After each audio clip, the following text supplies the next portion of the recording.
Our instant analysis continues. The Jaguars have made a pick in the second round, the 42nd overall selection. Wide receiver Laviska Shenault from Colorado is the selection for the Jags. Welcome in full team coverage. JP Shadrick, Brian Sexton, John Oehser, Ashlyn, Sullivan, and our guest right off the top is Director of College Scouting, Mark Ellens. Mark, thanks for joining us. How you doing tonight? No problem. Pretty good. This is an offensive pick. It was a defensive day yesterday, so let's start with that. The wide receiver from Colorado, 6'1", about 225, and a strong kid on the outside for this offense. Yes, very much so. Big wide receiver. They use him in a multiple of alignments the last couple of years, especially in 2018. They use him as kind of like a fullback, an H-back, a tight end, a wide receiver. He was dinged up a little bit this year with some injuries. Actually saw him play live against Oregon this year out in Eugene, which is his first game back. So his statistics were down a little bit, but off of last year, he probably would have been considered a top 10 pick. What pops off the tape for him, Mark? I mean, now when you look at him, when you go back and talk about this guy, what's the first thing you say? Well, one is his size, but he's very athletic, and he can run really well, especially for his size. He's strong. He shows a lot of ability in rack, not only with speed, but with strength, and he's a really highly competitive kid. And when you see him in person, he looks like a linebacker. You know, Mark, in his sophomore year, 2018, he had 6 receiving touchdowns and 5 rushing touchdowns. Is he a guy who translates that kind of ability to the NFL? In other words, is he a multi-dimensional threat running and receiving at our level? Yeah, I think that's how we see him. Like you said, the rushing touchdowns, like you use them on jet sweeps, reverses, that type of stuff. Use them in different alignments and trying to get some mismatches on safeties or linebackers.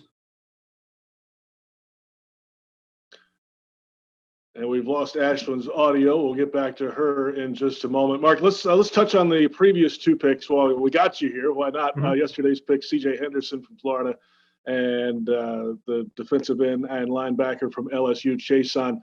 2 strong defensive players that can jump right in right away and make an impact. Yeah, I think so. You know, we kind of stay around in the SEC a lot when we make our picks, and we don't go too far from home with some of these guys. But CJ's going to really come in. I think he'll push right away to play. He's very talented, arguably one of the most physically gifted corners in the draft this year.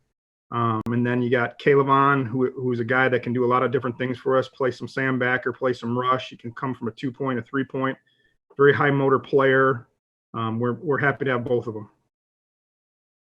You know, Mark, there's 5 premium positions: the quarterback, left tackle, wide receiver, pass rusher, corner. If you follow that philosophy, you've got 3 premium position players right out of the gate. What does that say about your approach to this draft? Well, I think we're trying to, fill some needs, but also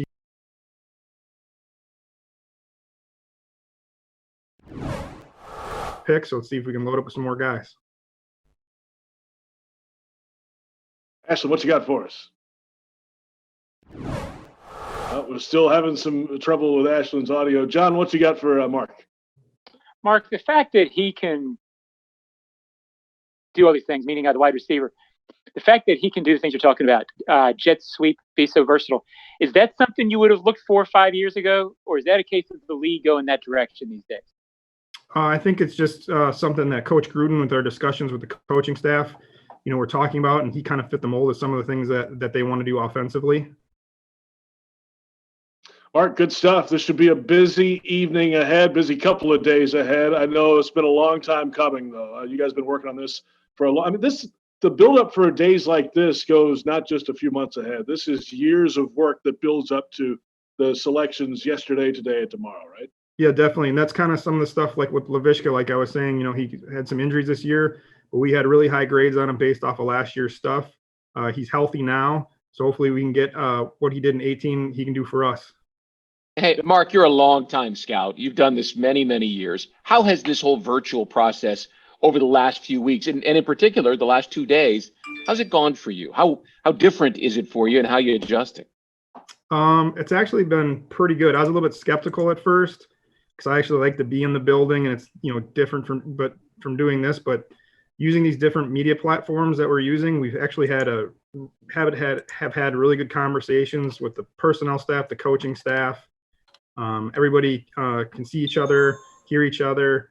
It's just been a little bit different working from home, especially with 2 little kids. And my English Bulldog's actually been like laying next to me for the last 5 weeks, right next to me. So other than working from home, that's the biggest adjustment.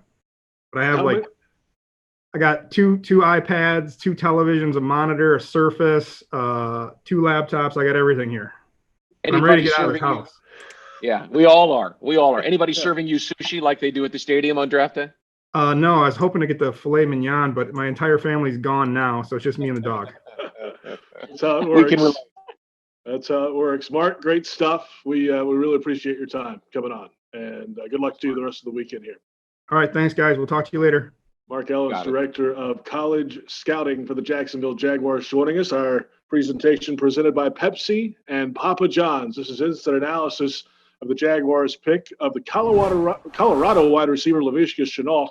Brian, let's start with you. I mean, we talked about this could be an offensive day, and it has started that way with a wide receiver. It was a position that we had talked about at the pre-draft shows that they could go get a guy maybe in the first round. It's a deeper class overall this year. Shenault's available in the second round, 42nd pick. Here he is, a Jaguar.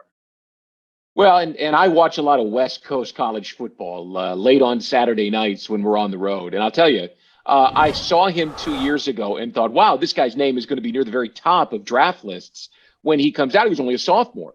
And then last year he had the issues with some injuries and wasn't as productive. So I think that's a good get for the Jaguars that he's available sitting there at 42. He's also a different kind of receiver than DJ Chark. Now, Chark can do a lot of different things. But when you look at Shenault, when he played at Colorado, he played all 3 spots, and he played in the slot. He's not a burner, but he's a guy who is so elusive. One of the things that I have read about him and that I've heard people talking about is he eats up space quickly. So in other words, he forces the action at cornerbacks. Very different kind of receiver than DJ Chark, should be a very nice compliment, and a guy who can step in and do a bunch of different things, it sounds like, from the very beginning. John, this is a position that, as you said, Brian, you got Chark, you got Cole, you got Conley, you've got D.D. Westbrook, and this guy can jump right in, and that's a pretty good combination at wide receiver right now, Osh. Yeah, first of all, I laughed when Brian said he watched a lot of West Coast football. I was trying to think of the last time that you ever watched a West Coast football game, JP. It was probably when you were like 12. But in terms of this receiver. Well, Colorado goes back to my old Big 8 days. So I'm sure you thought that. Right. But I thought it was interesting when Mark said this was the guy that they believe fits Jay Gruden's offense. That tells me a couple of things. First of all, that it's going to be a different kind of look. I think of the 49ers used this kind of offense a lot last year, what they were doing with the kid from South Carolina. You're going to see more diversity in that. You're going to see the wide receivers involved. It also tells me that this guy is meant to play right away. It's not going to be a case where he has to work his way into the lineup. He's going to be one of those top 4 receivers, and it sounds like he's going to play a lot. So maybe a little bit of a glimpse. Everybody's been asking, what's Jay Gruden's offense going to look like? Maybe this is the first hint. All right, let's get our next guest in, wide receivers coach and Jaguars great, Keenan McCardell, joining us on this instant analysis presented by Pepsi and Papa John's. Keenan, good evening. How the heck are you? Hi, I'm great. How you guys doing? Good. I see that big smile, so you must be a happy man right about now. I am very happy. We got better in our room today. Just a couple minutes ago. I think we've gotten better as a team also. Ashlyn, what you got for us? Keenan, first half, that quarantine beard, how's it coming? It's coming good. I'm trying to let it grow. I think I'm going to let it grow for another week here before I do anything with it. Wife's not liking it, but I don't care. That seems to be the consensus, like countrywide, is wives don't like it, but you guys are rolling with it. All right, so I was just reading about this pickup. Clearly doesn't lack confidence because he's comparing himself to Jarvis Landry, Julio Jones, and Larry Fitzgerald, a combination of the 3. He says, as a wide receivers coach, what does that mean to you? It means he got big expectations of himself, which I love. I mean, you never come in with lack of expectation of yourself. I always say you bet on yourself, and I think he's betting on himself he's got a lot to prove. I think he was a little disappointed in what he did at the combine. Kind of knocked him down, but knocked him down in the right situation. I think. I mean, he fell right to a great team, and he's here to help us. I mean, I think this kid has that type of potential, but it's gonna be an awakening for him. But I think he's gonna hit the ground running. One thing you can't knock is his physical presence when he's out on the field, and I love the confidence because at that position you got to have great confidence. Brian, go ahead. Keenan, and I know you to be an aficionado of receivers. Back when you played, we could talk about anybody in the league, and you would be able to describe their game. So tell me what you liked about this guy immediately when you turned on the tape and started watching him. What was it that you gravitated towards that made you think he'll make us better? His dynamic playmaking. When he got the ball in his hand, it took the whole team to bring him down. I mean, I was amazed at how many people it took to bring him down. He's very seldom tackled by one player. His strength through the catch point. I mean, I think he has an ability to just break tackles anytime he get the ball in his hands. And one thing that I enjoyed was watching him play all different positions. I think he's somewhat of a Swiss Army knife for Colorado. They had him everywhere. I mean, I saw him in the backfield. I saw him at quarterback. I saw him at outside receiver. I saw him at slot receiver. So I like the fact that he's been moved around and he has really good football IQ to be able to play all those positions. And, I hope he comes in and picks up our offense very fast and he'll help us out. Go ahead, John. Wrap us up. How NFL ready is he, Keenan? Meaning it looks like there may be not a whole lot of OTAs, if any. And how much of a factor was that, maybe his ability to step in and contribute right away? You know what? I think the things that he do with the football will help him contribute right away because of the way you want to give him the ball any chance you get on a wide receiver screen, or end around, something that you can get the ball in his hands and he can be a weapon on the field. But with all the, probably not many OTAs or mini camp, we're going to have to get on the phone, Skype, do all that, and Zoom and do some things like that so we can get him caught up, get him to a point where he's feeling comfortable. I know he's from the Dallas area. Hopefully, he can catch up with DD, who's also from that Dallas area, and they can kind of talk about some things, and DD could help him out a little bit and get him ahead of the curve for most rookies. Final thought here, Keenan McCardell with us, Jaguars wide receivers coach. Good guy. Do you like the guy just as a person after conversations with him? How did those go leading up to this?